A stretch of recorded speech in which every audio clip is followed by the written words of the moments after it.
Tout commence par Dieu, roi souverain d'un empire infini, cause première de tout ce qui existe. J'ai appris que du vide, il peut façonner un monde.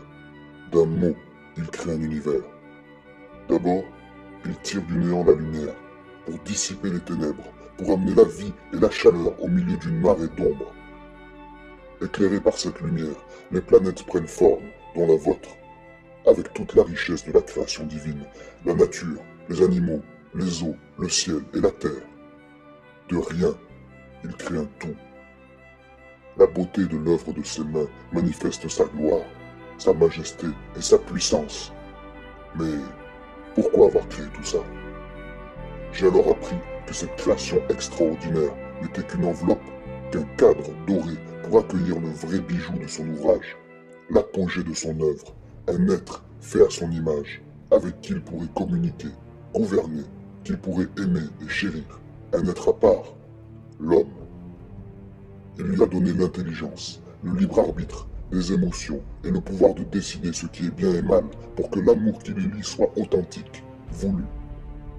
Comme Dieu, l'homme a reçu le pouvoir de créer, de choisir, de donner la vie et de donner la mort. Et l'homme a choisi.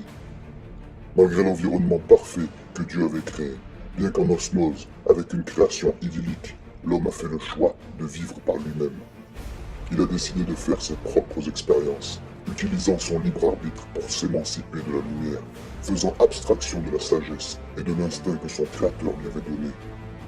Coupé de l'amour de son père, choisissant de marcher loin de ses voies, l'homme s'est enfoncé dans l'ombre et le froid.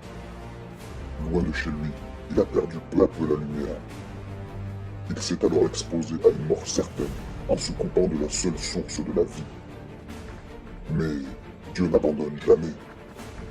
Malgré la trahison de l'homme, son amour éternel déborde toujours pour ses enfants.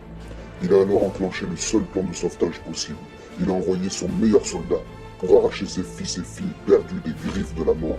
Ce guerrier ultime, missionné par Dieu pour venir vous chercher et vous ramener, n'est autre que son propre fils, Jésus.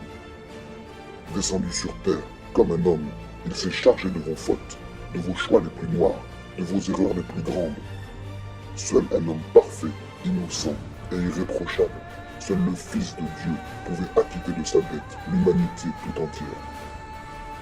Malgré la fin tragique qui vous était promise, car incapable de gérer l'indépendance que vous avez tant voulu, votre Créateur vous a envoyé une issue inattendue. Vous ne vous en rendez même pas compte. Son Fils unique et sans défaut a accepté de mourir pour que vous puissiez vivre, pour que le poids de vos transgressions cesse de vous enfoncer de plus en plus profondément dans la solitude. Il est là, aussi fier de vous qu'au premier jour, aimant et patient, il espère votre retour. J'ai compris que pour que la réconciliation opère, il y a deux conditions.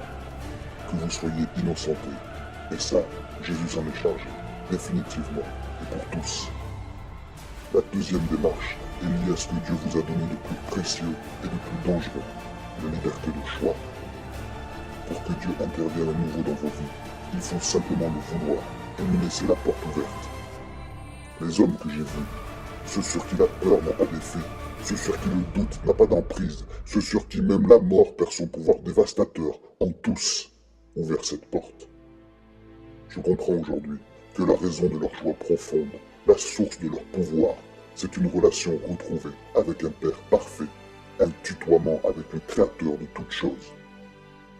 Je comprends que ça puisse faire une différence énorme. Je stoppe là mes recherches. Je n'ai jamais et ne reverrai jamais rien de tel. Fin de la retransmission.